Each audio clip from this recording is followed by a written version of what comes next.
Love is spiritual, not natural. You ever think about that? This is absolutely miraculous. With love, you get the results now.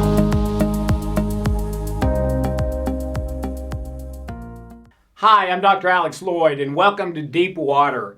And I wanted to talk for a few minutes this week about AI, artificial intelligence.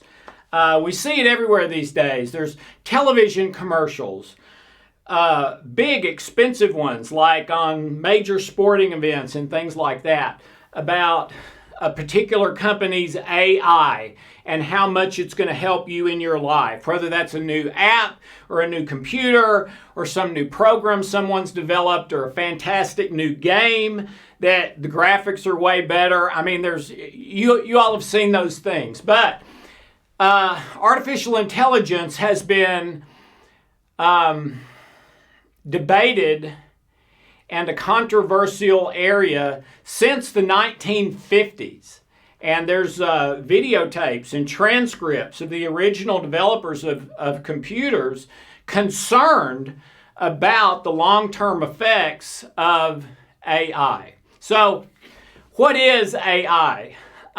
What is artificial intelligence? It's officially defined as a computer mimicking human cognition and continuing to learn more and more, mimicking human cognition. Okay. The pros of this controversy: it's fast. A computer can think way faster than a human being, okay? Now, as a human being, our mind and brain are much more powerful than AI, okay? The latest estimate I've seen is that the capacity of our brain and mind is a quadrillion bits, which is the capacity of the entire internet. But we don't have conscious access to all of that computing power. You know, you've heard you use less than 10% of your brain. Some of that is not so true. Some of it is. But what seems unquestioned is that we cannot consciously access maybe some of the more powerful parts of our brain and mind. I remember seeing a documentary, and there was a child, this was a number of years ago, and the child, by focusing his brain and mind, could cause blood to come up in his own palm from the underlying blood vessels, stay there a little bit, and then go back into the hand as if nothing had ever happened.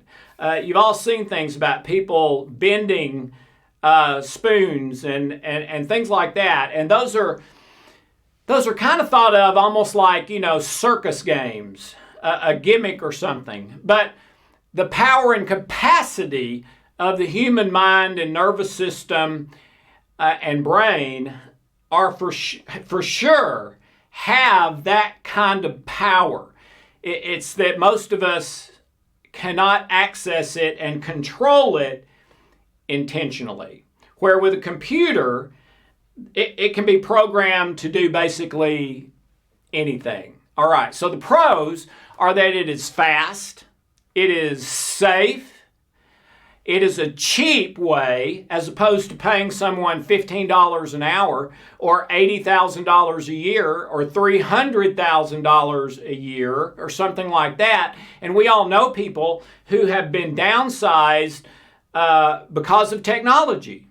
Okay, I had a good friend that worked at an automobile plant and had worked there for over 2 decades. And one day he gets his pink slip, and the reason is they now have a machine that can do what he does better, faster, cheaper, more reliably, even in some cases, than he can. So, yeah, that was a bummer for him, but a boon for the company. So it's fast, it's safe, it's cheap. The safe part, We've probably seen like on the movie American Sniper or something, where they suspect there's a bomb. So instead of a person going in, they have technology that they're steering that goes in and looks to see if there is a bomb, and if there is, maybe explodes it there away from any humans so that no humans had to go and be injured. All right. So there is evidence for all of those: fast, safe, cheap. All right. So what is it fast, safe, cheaper about? A better mousetrap. Okay? That old expression, build a better mousetrap and the world will beat a path to your door. So what the computer industry, what the tech world is saying is exactly that. We've built a better mousetrap. It will enhance your life. It will enhance the world. We should be going at this with all guns. All right? And I believe there is legal precedent. The free enterprise system of America, where, yeah, if you come up with a better way to do it or a better product, you can make a lot of money. You can become as great as you can imagine if you can do that. If you can create a better mousetrap, a better service, and then get it out there to the world.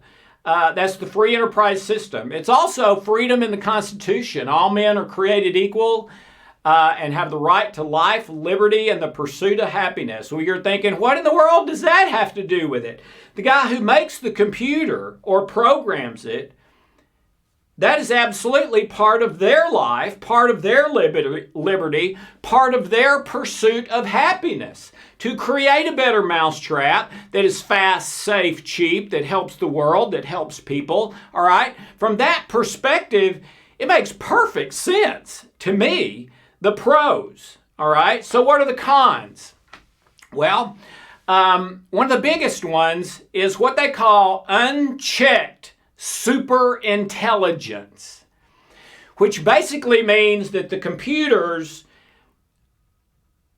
on their own and in concert with other computers they're connected to all over the world and the cloud and geniuses who are putting more and more programming in all the time so that they learn better and faster, that someday there's going to be a computer or system of computers that develops super intelligence and either declare their independence from humans and society,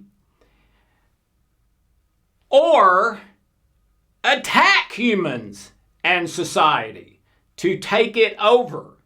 And you've probably seen some movies with that as the theme. Well, that is one of the real concerns, that someday super intelligence will be reached, which means us humans can't stop it because it's gone beyond our intellect, at least consciously. So we don't have the brain power to stop it. All right? It's gone beyond us to super intelligence. So that's number one. Number two is the argument that we're too reliant on technology. That these hacks that we've been seeing recently, where they hack an oil company, or they hack a company that sells fish, or they hack some other manufacturer, which like when they hacked the oil company, it was like panic in certain areas. We saw lines at the gas station that we hadn't seen since the 70s, which was, 30, 40 years ago. All right? And gas prices went way up. People were sort of panicky. All right? Well, what if it's not just an oil pipeline? What if it's the United States government? What if it's my paycheck? What if it's my the hospital's power to keep all the medical stuff going, and I'm in the hospital on an IV and stuff, and now all of a sudden somebody hacks and I'm in danger here, all right? What if someone erases all financial records? A lot of people would say that's a fantastic thing. But what about me? And now I don't own what I owned yesterday because all those records have been erased. So what about hacks. And in the future, is that going to become a way bigger deal, which a lot of people believe it will, to almost the constant occurrence. And number 3, which is probably the first one that became a problem, is AI taking too many jobs away from people, so that we have huge AI in our modern world, in the workplace, at home, everywhere. All right, we have plenty of AI, but there's so many people out of work that because of the AI, that the economy is in the dumps and inflation is going crazy. Nobody can afford anything. There's too many people unemployed, et cetera, et cetera, et cetera. And those are the main cons. So I am obviously one of the worst people in the world to discuss this controversial thing, because I love technology, but I am a bona fide techno idiot. I mean, I need my sons to tell me how to do really, really simple things sometimes. And to the point, I'm often embarrassed about little tech things that I don't know how to do, okay? So as far as having like a wisdom and knowledge base for this controversial issue, I don't have it, all right? But in my research, these are the issues. And so where are you on that? And I would encourage, like we've been talking about everything else, that what we need to do is get people who do have wisdom, knowledge, and intelligence about these areas. And we need to get some people who don't, maybe like me, because we would have less biases and prejudices, and they could bring us into the room and maybe bring us up to speed pretty quickly, but we would not be in one of those other groups. We would be sort of independent.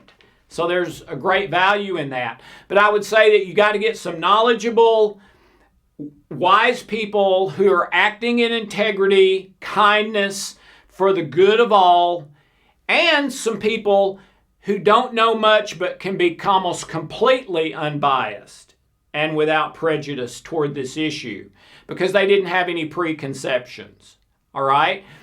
And to work toward a solution. Maybe there's a way that it could be programmed, that super intelligence thing, that if a computer ever got to this level or that level or something else, it would automatically have a kill switch or a shutdown switch that immediately tells the humans who are managing it, this computer's gotten too far. We need to stop this one for a second, change some programming, whatever. Now that's considering that you could do that and the super intelligence hadn't already cut off your contact. But anyway, maybe there's something that could be built in now before anything gets to that place that would be a barrier, a safety to that. Or that if that happened, that the impetus, the intention of the superintelligence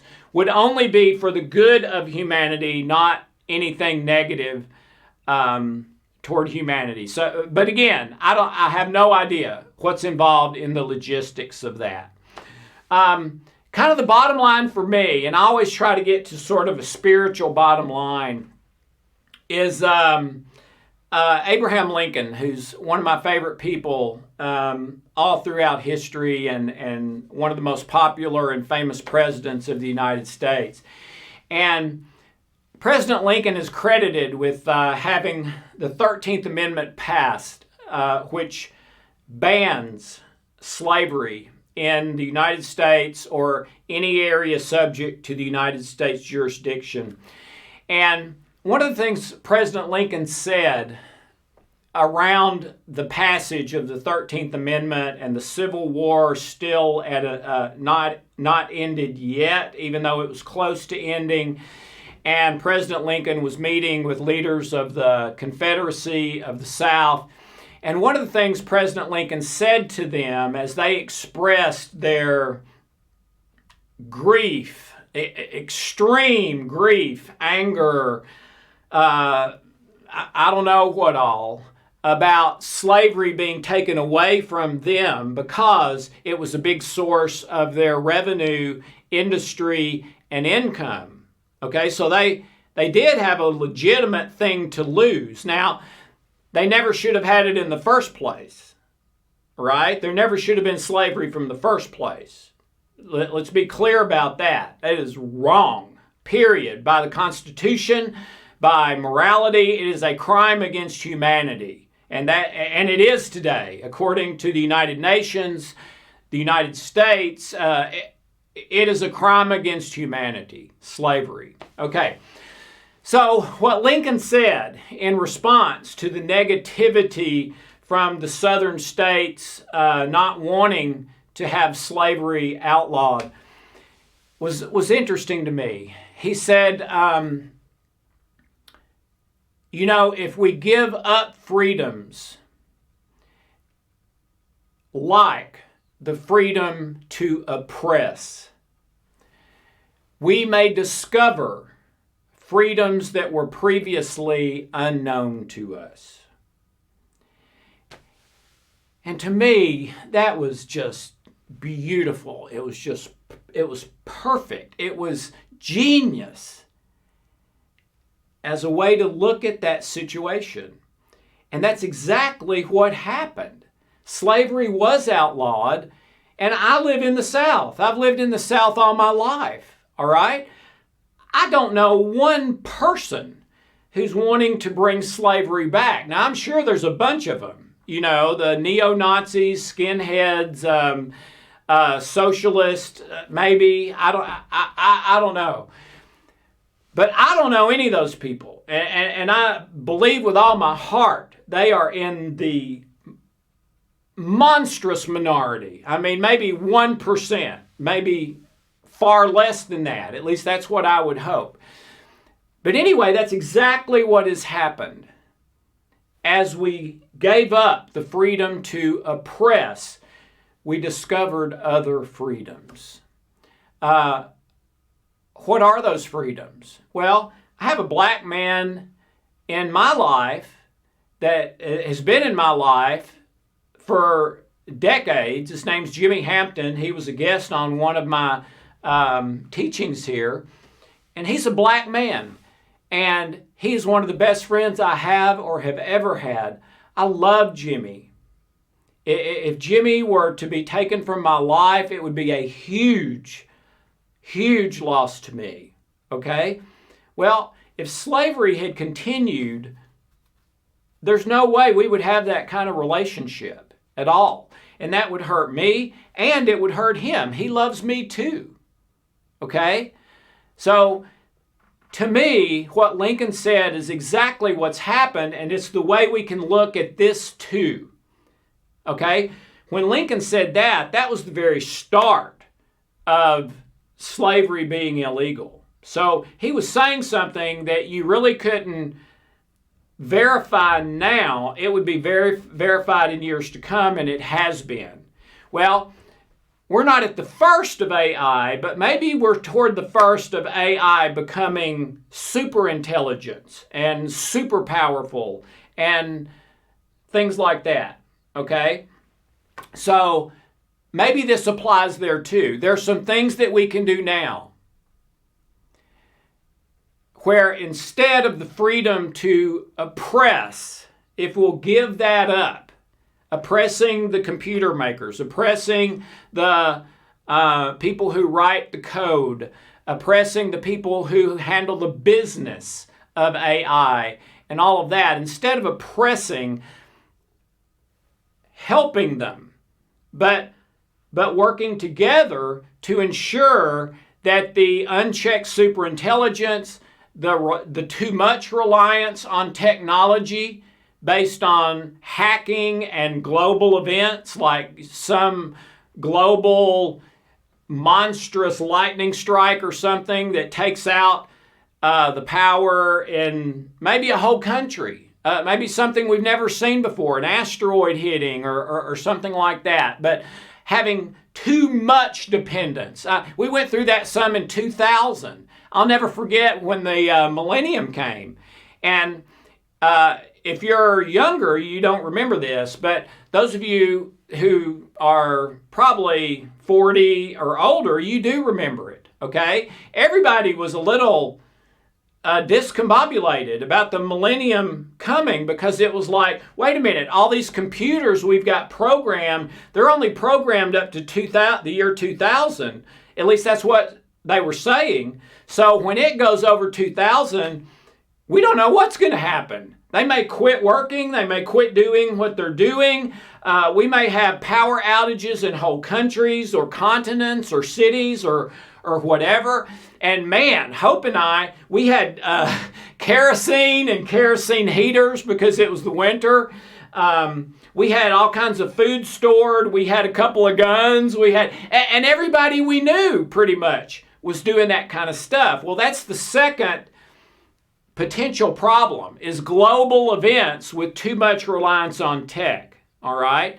And then the last one was too many jobs taken from people in order for everyone to be able to eat and have a roof over their head and be safe and not in abject, terrible poverty and things like that. So I believe Lincoln's solution can work for both. That instead of looking at what we've lost and how terrible it is, or look to oppress people out of fear, let's come at it in truth and love together and see if we can find new freedoms, new possibilities that will make this world and our lives better and better and better, and do the best we can to guard against the negatives. I think it would be naive to say at this point that AI is going to go away. It's just not, unless something very dramatic in the world happens. But instead of waiting for that dramatic thing in the world to happen, how about we be proactive and put some laws and rules and processes and safeguards in place so that AI and humans are always, in a way, if you want to think of it this way, working together in love, joy, and peace rather than against each other, causing problems and poverty and angst and life-threatening situations, etc. Okay? So think about it, talk to someone about it, see what they think, and have a wonderful, blessed day.